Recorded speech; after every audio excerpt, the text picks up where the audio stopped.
पितामाता गोटे सतर्क घंटी। बाइबल परमेश्वर आम जीवन रे समस्त आवश्यकता विषय वाक्य कही मो प्रिय माने पितामाता माने क्यों विषय सतर्क होगा दरकार से संपर्क रे वाक्यर आलोक आज वाक्य केतोटी विषय रक्षा को भी चाहे प्रभु कथा इच्छा प्रकाश करती मो प्रिय माने आम बाइबल देखू संतान गण प्रभु तत्व पुरस्कार अटंती प्रभु तत्व गोटे अनुग्रह अटंती ठीक से परी परमेश्वर गर्भजात फल गोटे पुरस्कार स्वरूप आम को दियंती किंतु पितामाता माने पिलांको प्रति कि प्रकार व्यवहार करबा दरकार किपरि गठन करबा दरकार किपरि सेमान को परिचालन करबा दरकार किबळी भाबरे सेमान को सम्मुख रे आदर्श जीवन काटिबा दरकार से संपर्क रे सचेतन दिन मान नुहंती मो प्रिय आज हुए तो से सचेतन नुहंती किंतु गोटे समय आसीबो से विषय गुड़िक से जीवन निमंते गोटे घातक हो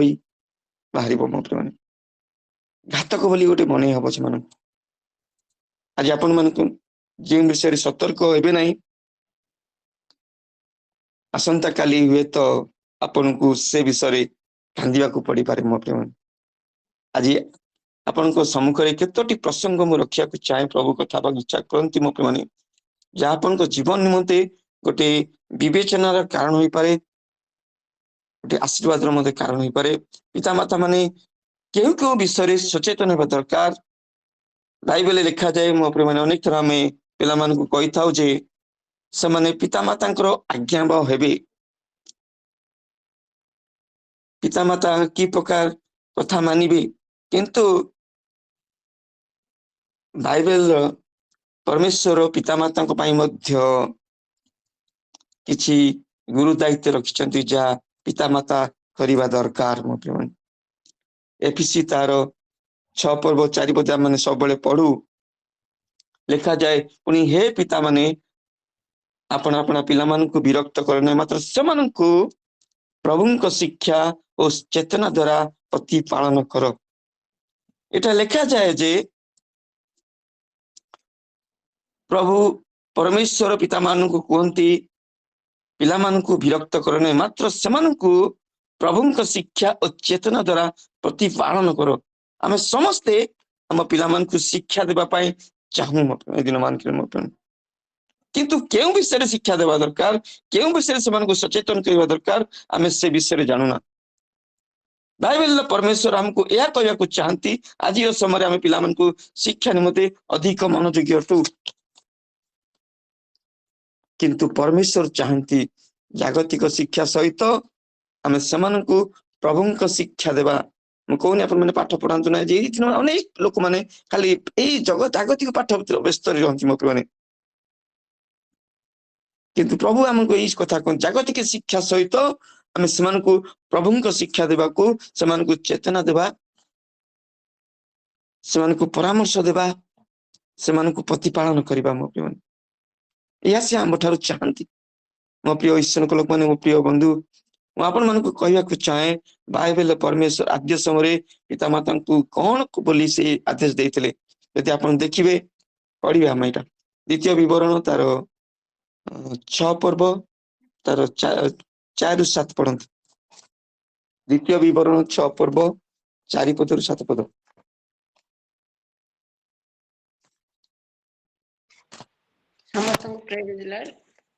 हे इस्राएल शुण सदाप्रभु आम परमेश्वर एकमात्र सदाप्रभु अटंती ए निमंते तुम्हें अपना समस्त अंतकरण और समस्त प्राण और समस्त शक्ति सहित सदाप्रभु तुम परमेश्वर को प्रेम करिव पुणी यही जो सकल कथा मु आज तुमको आज्ञा करूअछि ताहा तुम्हें अपना हृदय रे रखिब आउ तुम्हें अपना संतान गण को जत्न पूर्वक ताहा शिखाइब और तुम्हें अपना गृह रे बसिबा बेले और तुम्हें पथरे चलिला बेले और तुम्हें शयन करिबा बेले और तुम्हें उठिबा बेले सेमानक संगे से विषय रे कथावार्ता करिबो आमेन।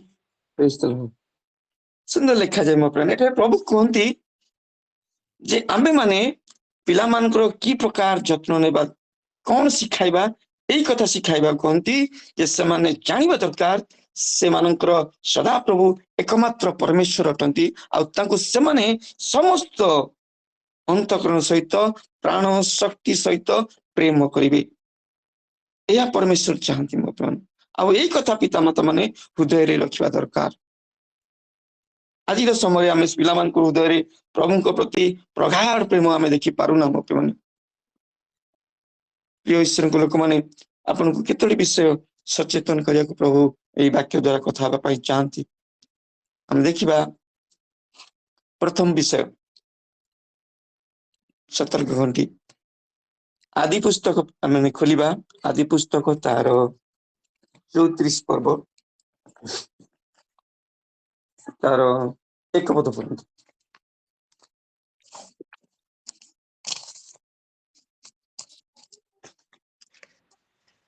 अनंतर लेया ठारू जाता दीना नामनी जाकुबर कन्या सेही देशर कन्या मानक सह देखा करिया को बाहर को गला। तहिरे हिदिय होमर नामक देशाधिपतिर पुत्र सिखिम ताहाकु देखिला। पुणी ताहाकु नहीं ताहा सहित शयन करी ताकु भ्रष्टा कला।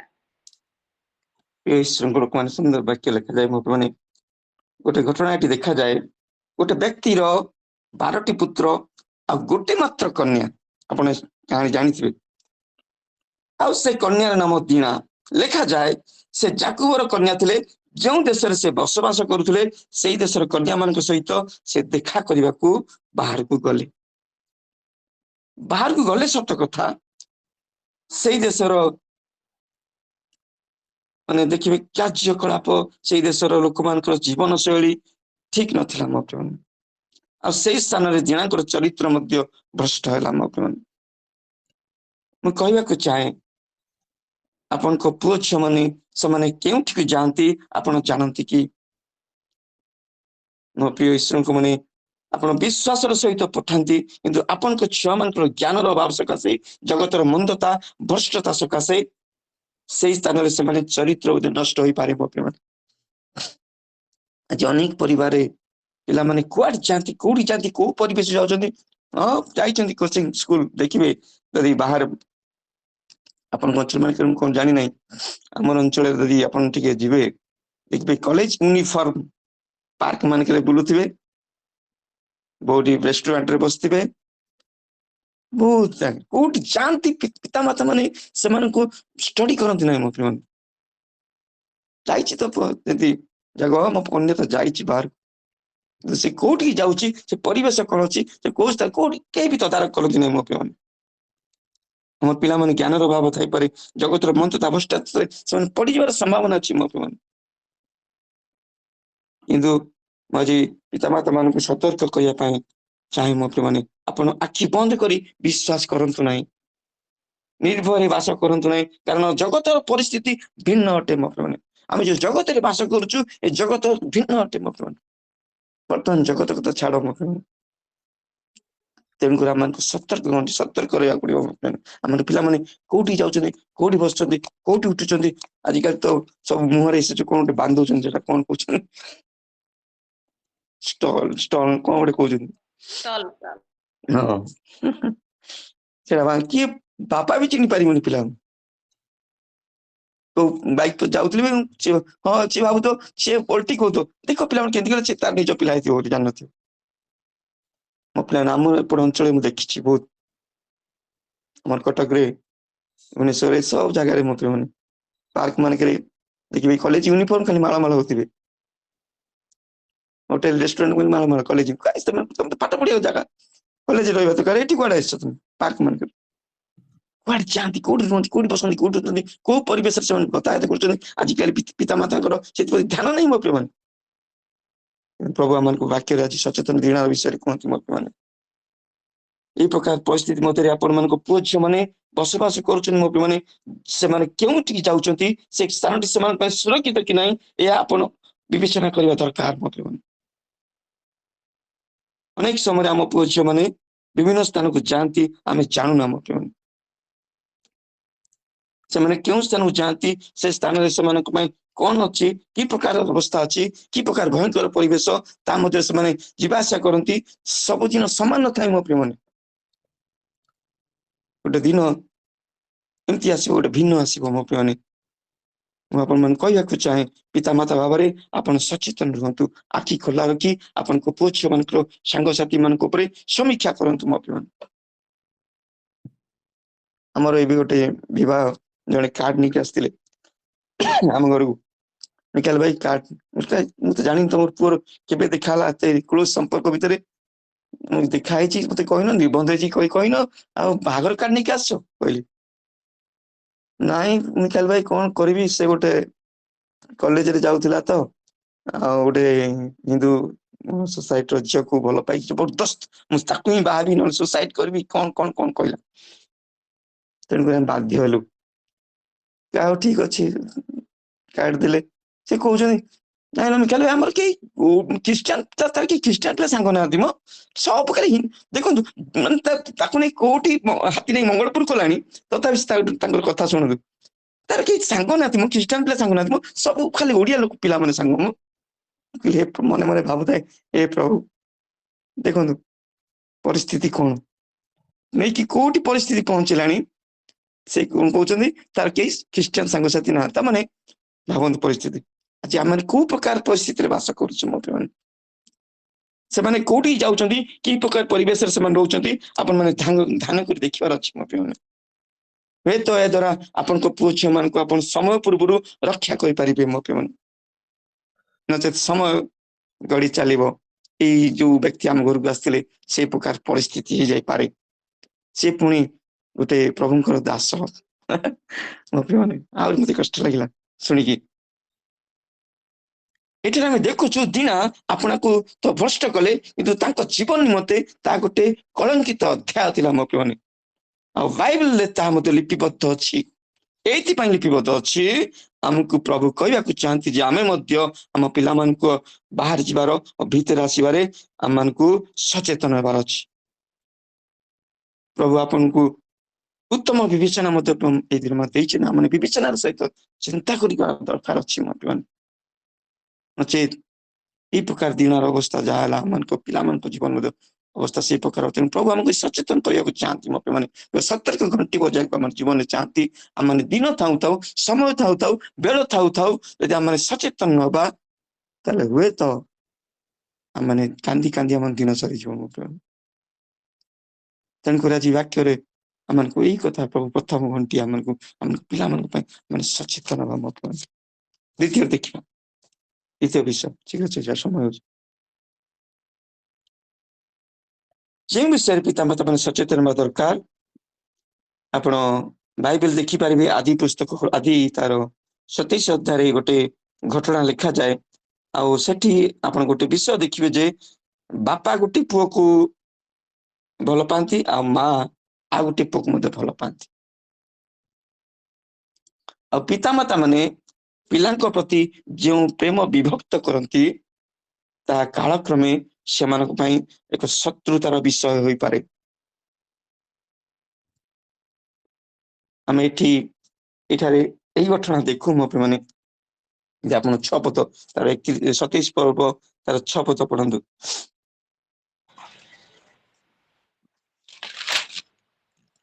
ରିବିକା ଆପଣା ପୁତ୍ର ଜାକୁବକୁ କହିଲା, ଦେଖ ତୁମ୍ଭର ଭ୍ରାତା ଏସ ସହିତ ତୁମ୍ଭ ପିତାଙ୍କର କଥୋପକଥନ ମୁଁ ଶୁଣିଲି। ଆଉ ସେ ଲେଖାଯାଏ, ଆଉ ସେ ଯାହା ଶୁଣିଲେ ତାଙ୍କ ପୁଅକୁ ଯାଇ କହିଲେ। ଆଉ ଏଠି ଆମେ ଦେଖୁ ପିତା ତାଙ୍କ ଜ୍ୟେଷ୍ଠ ପୁତ୍ରକୁ ଆଶୀର୍ବାଦ କରିବା ପାଇଁ ଚାହାନ୍ତି, କିନ୍ତୁ ମା ତାଙ୍କ କନିଷ୍ଠ ପୁତ୍ରକୁ ଭଲ ପାଉଥିବାରୁ ସେ ଆଶୀର୍ବାଦ ଯେପରି ସେ ପ୍ରାପ୍ତ ହେବେ, ସେଥିପାଇଁ ସେମାନଙ୍କୁ ସମସ୍ତ ପ୍ରକାର ମନ୍ତ୍ରଣା ସେ ଦେଉଛନ୍ତି ମୋ ପିଲାମାନେ। ପୁଅଟି ଅନିଚ୍ଛା ପ୍ରକାଶ କରିବା ସତ୍ତ୍ୱେ ମଧ୍ୟ ମା ଏହା ଇଚ୍ଛା ପ୍ରକାଶ କରୁଛନ୍ତି, ଆଉ ପୁଅକୁ ବାଧ୍ୟ କରୁଛନ୍ତି ତାଙ୍କ କଥାରେ ଆଜ୍ଞା ଭରବା ନିମନ୍ତେ। ଆମେ ଦେଖୁ ପରବର୍ତ୍ତୀ ସମୟରେ ସେମାନଙ୍କ ମଧ୍ୟରେ କି ପ୍ରକାର ଶତ୍ରୁତା ବଢିଛି ମୋ ପିଲାମାନେ। ଆଜି ମଧ୍ୟ ଅନେକ ପରିବାରରେ ପୁଅ ଝିଅଙ୍କ ପ୍ରତି ପ୍ରେମ ଭିନ୍ନ ଭିନ୍ନ କରାଯାଏ, ବିଭକ୍ତ କରାଯାଏ ମୋ ପିଲାମାନେ। କିଏ ବଡ ପୁଅକୁ ଭଲ ପାଉଛି, କିଏ ସାନ ପୁଅକୁ ଭଲ ପାଉଛି, ବାପା ଜଣକୁ ଭଲ ପାଉଛନ୍ତି, ମା ଆଉ ଜଣକୁ ଭଲ ପାଉଛନ୍ତି। ଏହା ପରବର୍ତ୍ତୀ ସମୟରେ କଣ ହୁଏ,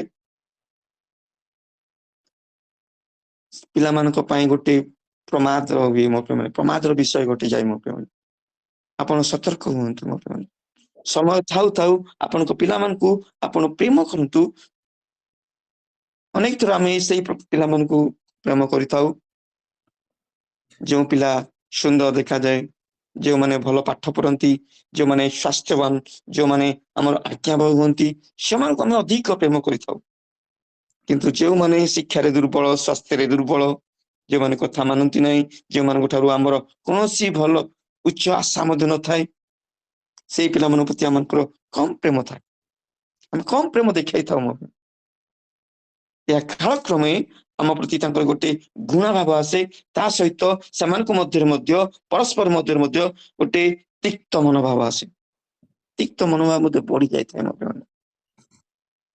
आज मुझे कहवाक चाहे पिता माता माने सतर्क हो जातु आपण पिला प्रति क्यों विभक्त प्रेम देखाई सेठू आप सावधान हो जातु प्रभु ये वाक्य बुझा साहय कर कहवाक चाहे सचेतन रहा चाहे करने चाहे विभिन्न स्थान देखी आज भाई भाई विरुद्ध रे भाई भौणी मान विरुद्ध रे तिक्तता रही गोटे घटना मत से घटी चुप चुप माँ घर संपत्ति झील मान करते देख जद्वारा भाई भौणी मध्य गोटे तिक्तता भाव आसीगला मो प्रिय मैंने ये दी भाई मध्य आम देखु तिक्तता मो प्रिय मैंने आज भाई भाई विरुद्ध रे भाई भौणी विरुद्ध रे ए सब तिक्तता रही मो प्रिय मैंने कारण से प्रति से पितामाता मनोभाव से मध्य तिक्तता आनी दिए चुप चुप सब रेजिस्ट्री कर सिग्नेचर कर सब काम कर झील मान ना कर देखो जो तेरा बर्तमान भाई भौणी भितर संपर्क तिक्तता लगी घर गोटे फेस्टिवल भोजी होता डुबन ए पुअर पुअर पुअ डुबन है से भौणी मैंने आसीपारे देखो कि परिस्थिति आज प्रभु आम सचेतन करते मैंने प्रेम समस्त समान प्रेम कर प्रथम घटना हम देखु बाइबल मो प्रिय मर्डर केस मो प्रिय मैंने प्रभु आमको साहाय्य करते बाक्य बुझापी आमने पिला प्रति सचेतन हवा दरकार तृतीय देखो आम पिला समान प्रेम प्रेम पिला बढ़ाइबार अच्छे जद्वारा आम परिवार रक्षा प्राप्त हम तृतीय देखा माथ्यू तार 19 पर्व 13 पद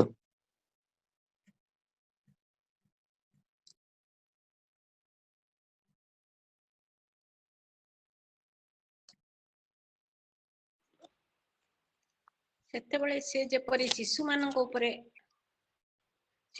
ଉପରେ ହାତ ଥୋଇ ପ୍ରାର୍ଥନା କରନ୍ତି ଏଥିପାଇଁ ସେମାନେ ତାହାଙ୍କ ନିକଟକୁ ଅଣାଗଲେ ମାତ୍ର ଶିଷ୍ୟମାନେ ଆଣୁଥିବା ଲୋକମାନଙ୍କୁ ଧମକ ଦେଲେ କିନ୍ତୁ ଯୀଶୁ କହିଲେ ଶିଶୁମାନଙ୍କୁ ଛାଡ଼ି ଦିଅ ସେମାନଙ୍କୁ ମୋ ନିକଟକୁ ଆସିବାକୁ ମନା କର ନାହିଁ କାରଣ ସ୍ୱର୍ଗ ରାଜ୍ୟ ଏହି ପ୍ରକାର ଲୋକମାନଙ୍କର। Praise the Lord. Thank you.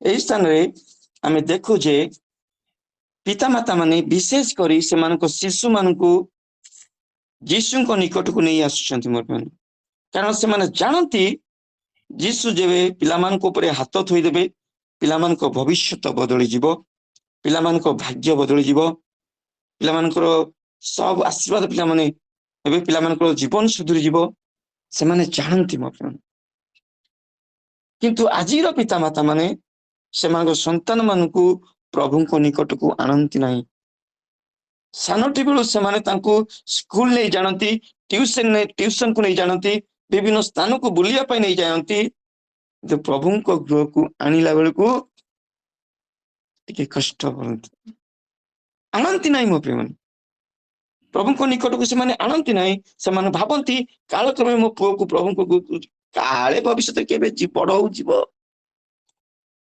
ବଡ ହଉ ଟିକେ ଯିବ କଲେଜ ପଢୁ ବିଏ ପଢୁ କିନ୍ତୁ ମୋ ପ୍ରିୟମାନେ ଈଶ୍ୱରଙ୍କ ଲୋକମାନେ ମୁଁ ଏ କହିବାକୁ ଚାହେଁ ସାନଟି ବେଳୁ ଆପଣ ପିଲାମାନଙ୍କୁ ପ୍ରଭୁଙ୍କ ନିକଟକୁ ନେଇକି ଆସନ୍ତୁ ମୋ ପ୍ରିୟ ଆଜି ଅନେକ ପରିବାର ପିତାମାତା ମାନେ କାନ୍ଦୁଛନ୍ତି କାରଣ ସେମାନେ ପିଲାମାନଙ୍କୁ ଉଚିତ ଭାବରେ ଯତ୍ନ ନେଇନାହାନ୍ତି, ପିଲାମାନଙ୍କୁ ଉଚିତ ପ୍ରଭୁଙ୍କ ମାର୍ଗରେ ସେମାନେ ନେଇନାହାନ୍ତି, ପ୍ରଭୁଙ୍କ ନିକଟକୁ ନେଇନାହାନ୍ତି, ପ୍ରଭୁଙ୍କ ପାଇଁ ପ୍ରଭୁଙ୍କ ନିକଟ ନେଇ ପ୍ରାର୍ଥନା କରିନାହାନ୍ତି, ପ୍ରଭୁଙ୍କ ମନ୍ଦିରକୁ ନେଇନାହାନ୍ତି। ଅବି କାନ୍ଦିଲେ କଣ ହବ? ମୋ ପ୍ରିୟ ମାନେ, ସାନଟି ବେଳରୁ ପ୍ରଭୁଙ୍କ ଶିକ୍ଷାରେ ଶିକ୍ଷିତ କରିବା ଦରକାର। ଆଜି ଅନେକ ଜଣ ମୋ ପ୍ରିୟ ମାନେ ସାନଟି ବେଳରୁ ପ୍ରଭୁଙ୍କ ଶିକ୍ଷାରେ ଶିକ୍ଷିତ କରିନାହାନ୍ତି, ସେମାନଙ୍କ ପ୍ରତି ବିଭକ୍ତ ପ୍ରେମ କରାଯାଇଛି, ସେମାନଙ୍କୁ ପ୍ରଭୁଙ୍କ ନିକଟକୁ ଆଣିବା ପାଇଁ ମଧ୍ୟ ଅବହେଳା କରିଛନ୍ତି। ବର୍ତ୍ତମାନ ମୋ ପ୍ରିୟ ଈଶ୍ୱରଙ୍କ ଲୋକମାନେ, ମାଟି ଓଦା ଥିବା ସମୟରେ ଆପଣ ତାକୁ ଆକାର ଦେଇପାରିବେ, କଣ ତିଆରି କରିପାରିବେ? ମୋ ଓଦା ଥିବ, ମାଟିଟା ଶୁଖିଯିବ ମୋ ପ୍ରିୟ ମାନେ, ଶୁଖିଲା ପରେ ଆପଣ ତାକୁ ଆଉ ଆକାର ଦେଇପାରିବେ ନାହିଁ, ତା ଭାଙ୍ଗିଯିବ, ଆଉ ତା ଗୁଣ୍ଡ ଚୂର୍ଣ୍ଣ ହେଇଯିବ, ପୁରା ଧୂଳି ପୁରି ହେଇଯିବ, କିଛି କାମରେ ସେ ଆସିବ ନାହିଁ। ମୋ ପ୍ରିୟ ମାନେ, ଆଜି ମୁଁ କହିବାକୁ ଚାହେଁ, ପ୍ରଭୁ କଥା ହେବାକୁ ଚାହାନ୍ତି, ସାନଟି ବେଳରୁ ଛୁଆ ମାନଙ୍କୁ ପ୍ରଭୁଙ୍କ ଗୃହକୁ ଆଣନ୍ତୁ। ଏହା ମୁଁ ଆପଣ ମାନଙ୍କୁ ସତର୍କ କରିବା ପାଇଁ ଚାହେଁ। ମୋ ପ୍ରିୟ ମାନେ, ଅନେକ ବାପା ମା ମାନେ କାନ୍ଦୁଛନ୍ତି, ସେମାନେ ପିଲାମାନଙ୍କ ପାଇଁ କାନ୍ଦୁଛନ୍ତି, ସେମାନଙ୍କ ପିଲାମାନେ ମଧ୍ୟ କାନ୍ଦୁଛନ୍ତି, ସେମାନେ ଅବାଟରେ ଯାଇଛନ୍ତି, ଧନ ସମ୍ପତ୍ତି ଏ ସବୁରେ। ମୋ ପ୍ରିୟ ମାନେ, ମୁଁ କହିବାକୁ ଚାହେଁ, ଆମର ଧନ ସମ୍ପତ୍ତି, ଅସଲ ଧନ ସମ୍ପତ୍ତି ଆମମାନଙ୍କର ପିଲାମାନେ। ଏ ବିଲ୍ଡିଂ, କୋଠା ବାଡି, ସୁନା ଗଣା ହୁଏ ତ ହେଇପାରେ, କିନ୍ତୁ ଆମଙ୍କର ଅସଲ ସମ୍ପତ୍ତି ଆମମାନଙ୍କର ସନ୍ତାନ ଗଣ ଅଟନ୍ତି। ଯଦି ବ୍ୟାଙ୍କରେ ଲକ୍ଷ ଲକ୍ଷ ଟଙ୍କା ଥିବ, ଘରେ 4 ମାଲା ବିଲ୍ଡିଂ ଥିବ, ମାର୍ବଲ ଲାଗିଥିବ, ଟାଇଲ ଏସି ଲାଗିଥିବ, ଯଦି ପିଲାମାନଙ୍କ ଜୀବନ ନଷ୍ଟ ହେଇଥିବ, ସେ ପିଲାମାନେ ରହିବେ କୋଉଠି? ମୋ ପ୍ରିୟ, କିଛି ଲାଭ ହେବ ନାହିଁ। ମୋ ପ୍ରିୟ, ଆଜି ଅନେକ ପରିବାର ଗୁଡିକ ମୁଁ ଦେଖିଛି। ମୋ ପ୍ରିୟ, ଏବେ ମଧ୍ୟ ଗୋଟେ ଗାଁକୁ ଯାଇଥିଲି, ସେ ପରିବାର ଦେଖୁଥିଲି, ଘରେ କେହି ନାହିଁ, ତାଲା ପଡିଛି। ମୁଁ କୁଆଡେ ଗଲେ ସବୁ? ନା, ବାପା ମା ଯାଇକି ଝିଅ ପାଖରେ ବାଙ୍ଗାଲୋରରେ, ଗୋଟେ ବୋଲି ପୁଅ, ପୁଅକୁ ଦେଖିଲା ବେଳକୁ ପୁରା ନିଶାରେ ବୁଲୁଛି ଗାଁ ଯାକ ପାଗଳ ଭଳିଆ। ମୁଁ ଜାଣିଛି ତାଙ୍କ ପରିବାର, ସେମାନେ ପିଲା ବେଳୁ ସେ ପିଲାମାନଙ୍କୁ ପ୍ରଭୁଙ୍କ ପାଖକୁ ଆଣି ନଥିଲେ।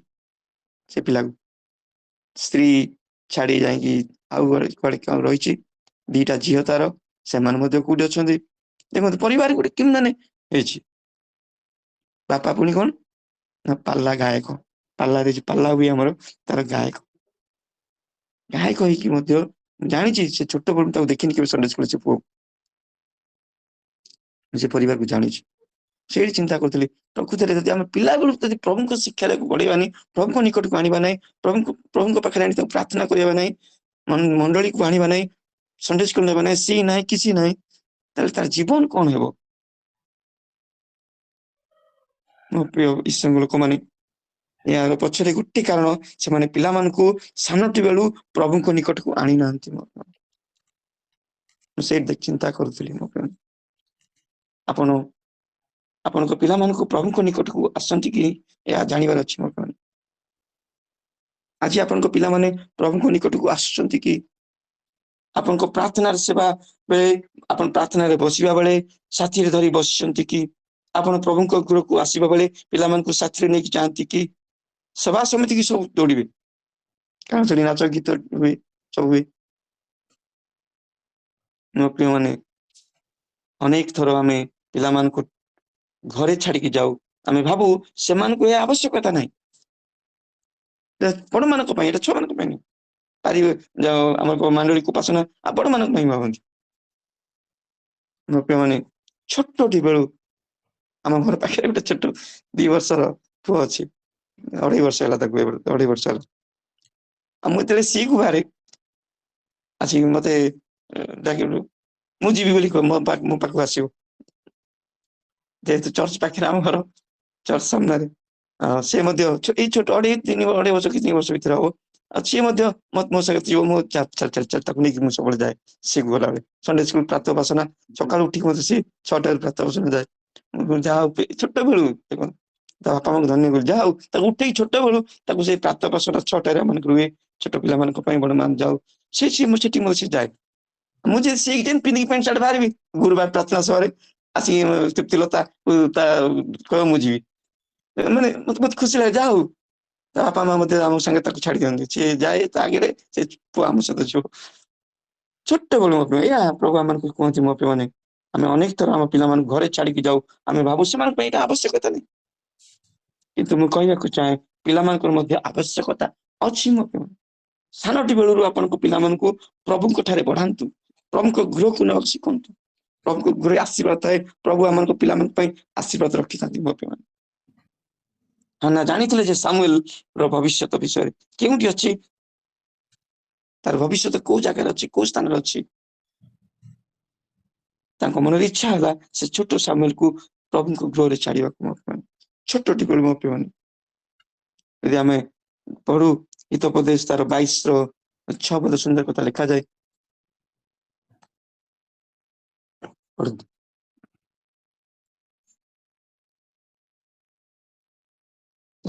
ମୁଖସ୍ଥ ପଦ ପଢନ୍ତୁ ତ 22 6 ବାଳକର ଗନ୍ତବ୍ୟ ପଥରେ ତାହାକୁ ଶିକ୍ଷିତ କରାଅ ତେଣୁ ସେ ବୃଦ୍ଧ ହେଲେ ତହିଁରୁ ବିମୁଖ ହେବ ନାହିଁ ପ୍ରେଜ୍ ଦ ଲର୍ଡ ଆଜି ବଡ ମାନେ ଯୁବା ଯୁବତୀ ମାନେ କାହିଁକି ଯାଆନ୍ତି ନାହିଁ ଜାଣିଛନ୍ତି ଚର୍ଚ୍ଚକୁ ଯାଆନ୍ତି ନାହିଁ ପ୍ରାର୍ଥନା ସଭା ଯାଆନ୍ତି ନାହିଁ ଫାଷ୍ଟିଂ ପ୍ରେୟାର ନାହିଁ କାହିଁକି ଜାଣିଛନ୍ତି କାରଣ ମୁଁ ଦେଖିଛି ସେମାନେ ଛୋଟ ବେଳୁ ଚର୍ଚ୍ଚକୁ ଯାଇନାହାନ୍ତି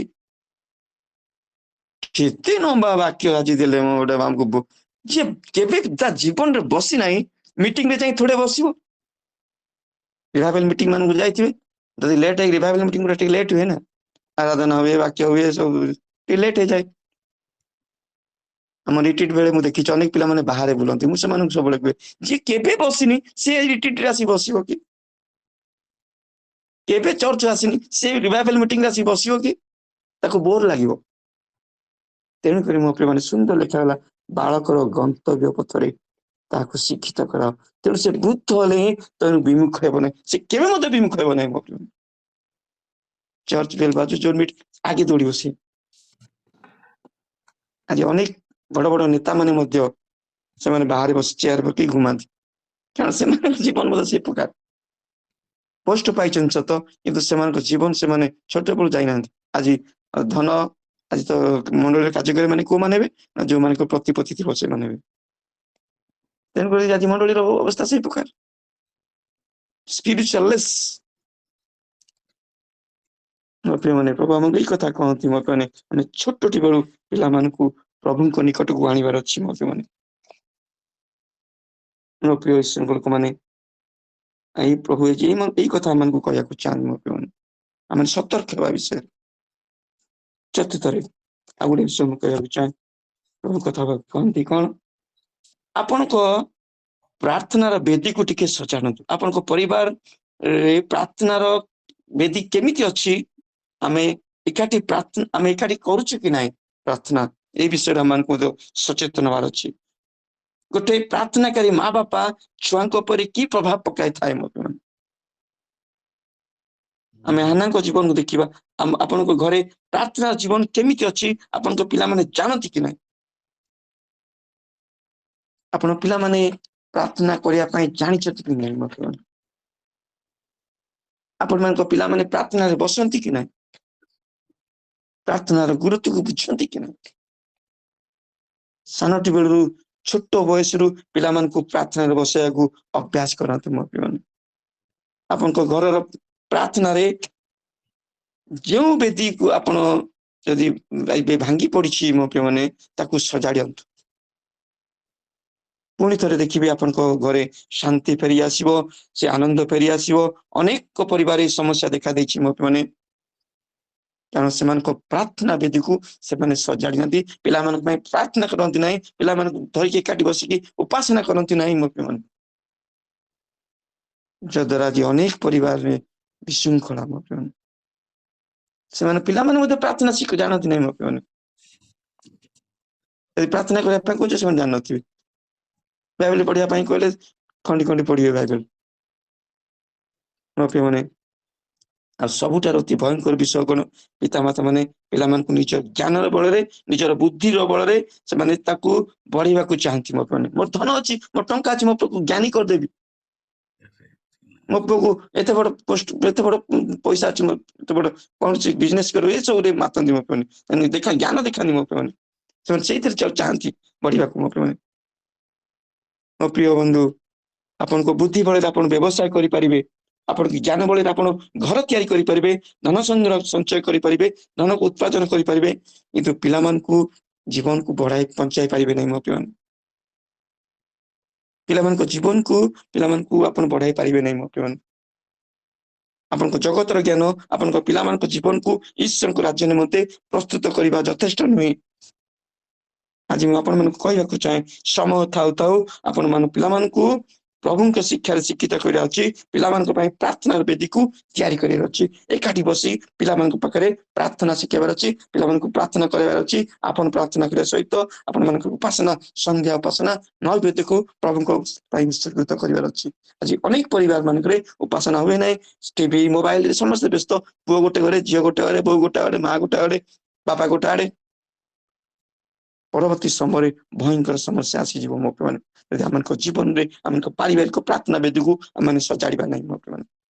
ଆମେ ସତର୍କ ହେବା ମୋ ପିଲାମାନେ। ଦିନ ମାନଙ୍କରେ ପ୍ରାର୍ଥନା ବିନା ଖ୍ରୀଷ୍ଟୀୟ ଜୀବନ ମୂର୍ତ୍ତ ଅଟେ ମୋ ପିଲାମାନେ।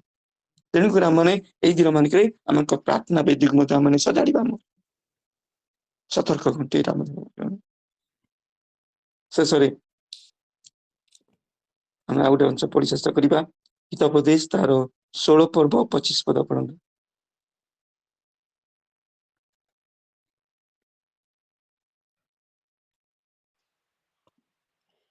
ମନୁଷ୍ୟର ଦୃଷ୍ଟିରେ କୌଣସି କୌଣସି ପଥ ସରଳ ଦିଶେ, ମାତ୍ର ତହିଁର ଶେଷରେ ମୃତ୍ୟୁର ପଥ ଥାଏ।